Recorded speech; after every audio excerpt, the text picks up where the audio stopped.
Hey guys, alright? Welcome everyone. The story begins in London during the Guy Fawkes night. Because of the fireworks, no one notices the trajectory of a small celestial body. Nurse Samantha Adams has just left work and is walking home alone. Hearing a noise, she suddenly turns around but sees nothing and continues walking. A little further ahead, she notices a group of young people with their faces covered forming a barrier on the sidewalk. When she swerves into the street, they whisper among themselves and also change position. Two of them ride past her on bicycles while the other three block her way. One of them approaches her and demands that she hands everything over, including the ring on her finger. When she starts to say that the jewelry is fake, he gets annoyed and opens a knife to show that he is serious. She gets so nervous that she starts to fumble. Losing patience, the thief tries to forcefully take the jewelry and Samantha falls to the ground. Finally managing to get the ring off her finger, she hands it over to the assailants and sees a flash in the sky behind them. The object moves at high speed and soon the others also notice the danger. It hits one of the parked cars and Samantha seizes the chance to run away. Then the boys consult their gang leader, named Moses. Thinking they are just fireworks, he decides to take advantage of the accidental break-in to strip the car. But when he sneaks in through the window, a horrible creature scratches his face and then attacks the others. Moses manages to stab the thing, which then runs away. The boys start to laugh, but Moses doesn't take the incident lightly and decides to hunt the monster. The gang agrees without question, and they all immediately chase the alien until they see it enter a kind of booth. Moses tells a kid named Pest to throw a firecracker inside to stun the enemy first. Then the entire gang enters the booth, and the creature gets the worst of it. The boys excitedly celebrate their victory, shaking the alien's body and shouting that no one can beat them. Several other meteors are already on their way when Samantha arrives at Wyndham Tower and meets a lady who also lives in the building. Noticing the girl's nervousness, the neighbor decides to take her in and offers her tea. They both complain about the incompetence of the police and say that the robbers are practically monsters. Meanwhile, the monster is indeed being dragged down the street as if it were a garbage bag. Besides Moses and Pest, the gang is made up of Biggs, Jerome, and Dennis. While Biggs lies to his mother on the phone, Jerome spreads the intergalactic gossip, and Dennis complains that there's nothing good in Samantha's bag since nurses aren't very wealthy. Then they encounter a girl named Tia, who is with a group of friends. No matter how much the boys try to brag about saving the planet, the girls are just grossed out by the creature and don't really believe that it fell from the sky. Putting that aside, the gang then passes by two younger boys, Mayhem and Probs. Impressed by the alien, they even ask to join the gang, but the boys just laugh at the little ones. Then we see that they are also heading to Wyndham Tower, where Samantha is giving a detailed description to a police officer. Moses takes the alien to his friend Ron on the top floor and asks him to keep it in the herb room, as it might be worth some money and there is no safer hiding place. Ron says he is just a staff member there and tells Moses to talk to the boss, a gangster named Hi-Hats. In the room, the other boys consider talking to the tabloids, and the conversation catches the attention of one of Ron's customers, a guy named Bruce. He is a zoology student and says that the creature is not of any known species. In the herb room, Hi-Hats has fun with the alien and lets Moses keep it there, but asks for something in return. From now on, Moses will have to work for him and sell heavier things. Returning to the room, the boy hides the merchandise in his sock and then looks out the window. Dozens of meteors similar to the first one are raining down on the neighborhood. The boys tell Ron and Bruce that this is an alien invasion and decide to hit the streets, eager to take out more extraterrestrials. On the way down, each one stops by home to grab something useful for the battle, deceiving mothers and grandmothers. Not knowing what Dennis is going to do, his father forces him to take the dog, Pogo. The gang bikes to the park and finds one of the aliens already dead. However, this creature is very different from the other, being almost 3 times its size. The hero's enthusiasm quickly begins to wilt, but now it's too late to turn back. A sinister howl catches Pogo's attention, and the dog runs toward the sound. Dennis panics upon hearing his barks, but his friends won't let him take the risk. When the alien appears, no one can see it properly, as its body is so dark that it doesn't even reflect light, and you can only tell where it is by its glowing teeth. The scared gang runs immediately, but they don't get very far, as the police suddenly appear and Moses is arrested. Besides the knife, he has Samantha's phone and the package in his sock. But his criminal record is the least of Moses' worries at the moment. While the police begin to read his rights, he keeps his eyes on the glowing spots descending the street and asks to be arrested quickly. Samantha herself is inside the van and recognizes him right away. The rest of the gang is on top of the overpass watching their leaders fall when Dennis sees the alien. In the rearview mirror, Samantha also notices something strange near the van. One of the police officers shuts the rear door, and the alien lands on him, instantly tearing his body apart. His partner also gets caught when the second alien arrives, and Samantha realizes that this cannot be the work of a gang of kids. She moves to the back seat and huddles next to Moses while the two beasts begin to attack the vehicle. On the overpass, Pest lights something a bit more potent than the firecracker and throws it underneath the van. The creatures back off in shock, and Dennis rides over on his bike, vowing to avenge his little dog. When he opens the door, one of the aliens almost comes in too, but he manages to push it out and free his friend. Petrified, Samantha enters the cell as soon as Moses comes out and closes it behind her. Dennis takes the driver's seat and runs over one of the aliens right after. Meanwhile, Bruce discovers that the car destroyed by the first meteor was his. Hearing many sirens, he decides to hide to avoid questions about everything he just bought and then calls Ron asking for help. Looking out the window with binoculars, Ron says the neighborhood is pretty calm and tells Bruce to go back up. Dennis and Moses arrive at the garage where they agreed to meet the others. However, Moses ends up crashing the police van right into Hi-Hat's car. For a moment, the gangster thinks it's really the police but then gets furious when he realizes it isn't. Dennis lets Samantha out of the van, and she runs away. Pest tries to ease the conflict by explaining that the building is under attack and that the aliens are coming. The explanation itself doesn't help at all, but then the monstrous howls begin, and Hi-Hat's thug warns that there is indeed something weird on the roof. Everyone looks up and a dark shape drops down behind the car. Hi-Hats tells the thug to go check it out. He sees nothing, but the glowing teeth in one of the garages are evident. The thug starts to say that everything is fine when the alien knocks him down and starts eating him in front of everyone. Hi-Hats begins to shoot at the monster while the boys flee. Dennis helps Moses get rid of the handcuffs, and they decide to head back to the building until the dust settles. Two creatures soon appear and begin to chase them, forcing Biggs to test his parkour skills.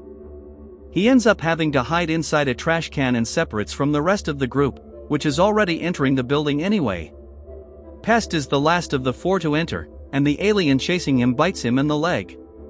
His friends carry him inside and come face to face with Samantha entering the house. Moses forces the door, and she hides in the bedroom. Seeing that the phone was left outside, she tries to defend herself with a guitar and starts yelling at the intruders, telling them to get out now. No one takes her seriously, but Pest feels indignant when she says that the police in the van were attacked by dogs. He explains to her what really happened, and she admits she has never seen dogs like those but doesn't believe they were extraterrestrials. Then Dennis remembers that Samantha is a nurse, and they convince her to treat Pest. Talking to Ron, Bruce says he is afraid that the boys might be right, and there may actually be an invasion happening.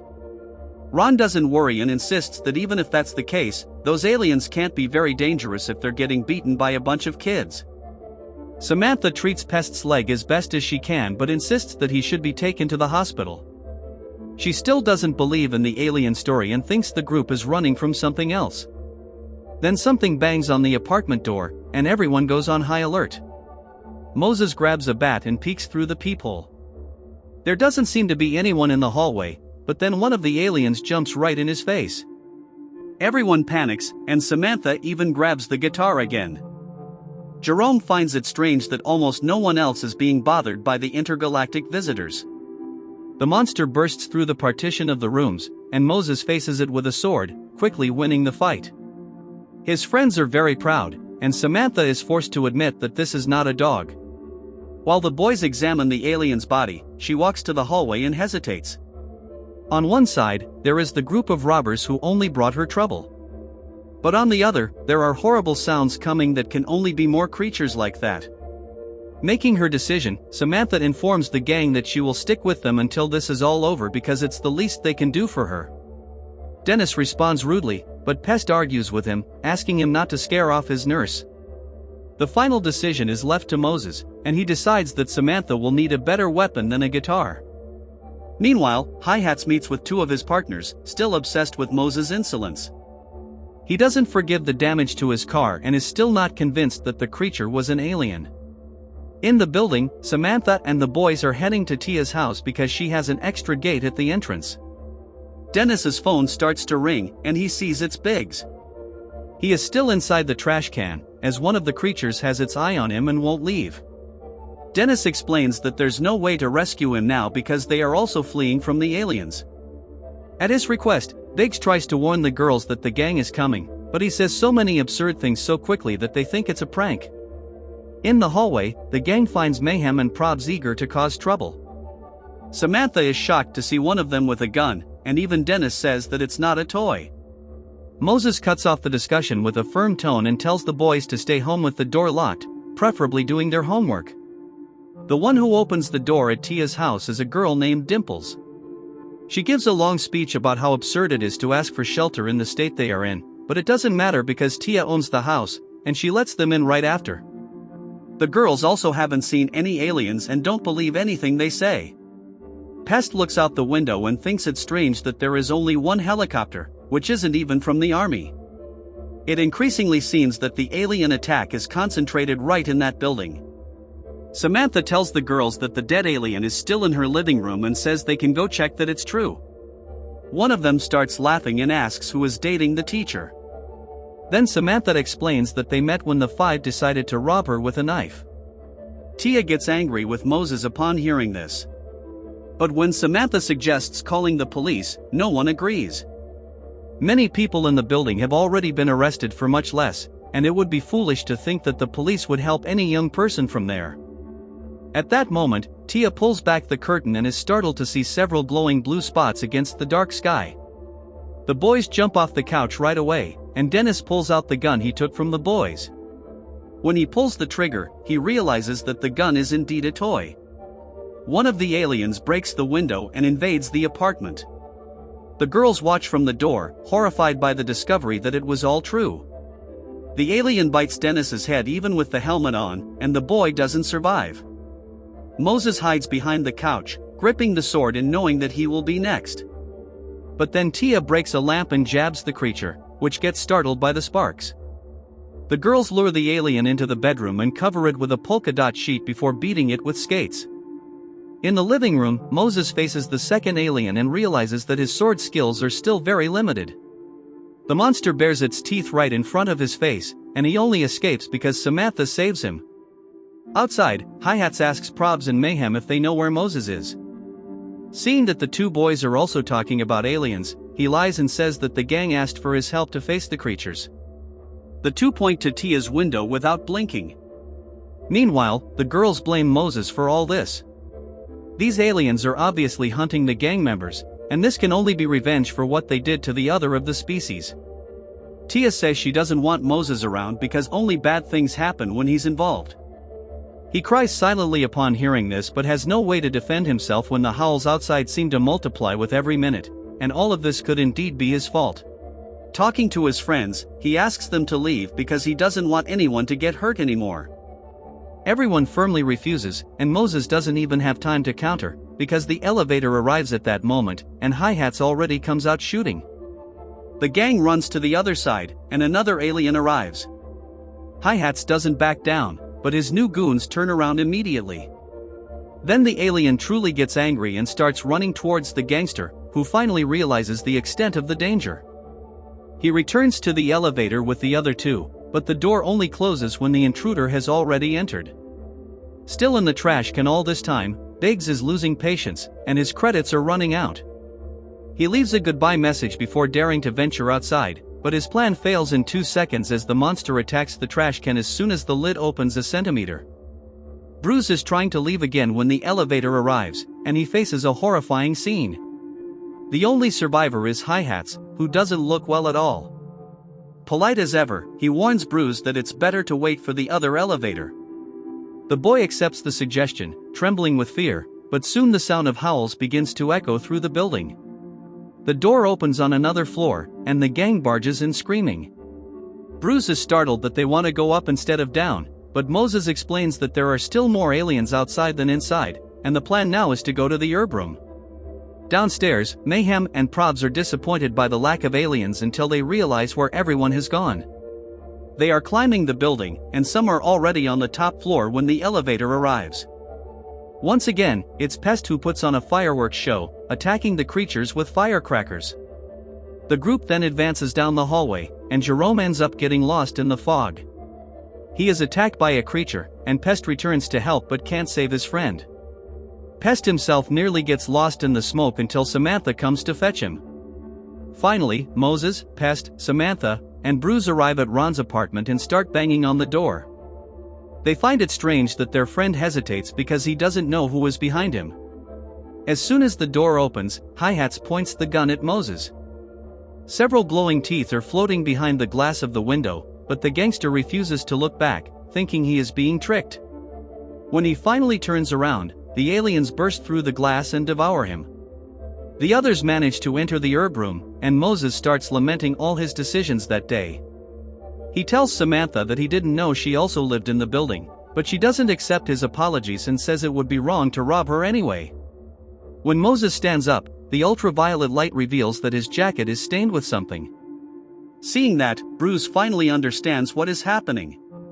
The first alien was a female that contaminated the boys with her pheromone, and now all the males are coming after her. Meanwhile, Mayhem and Probs finally find an alien to face.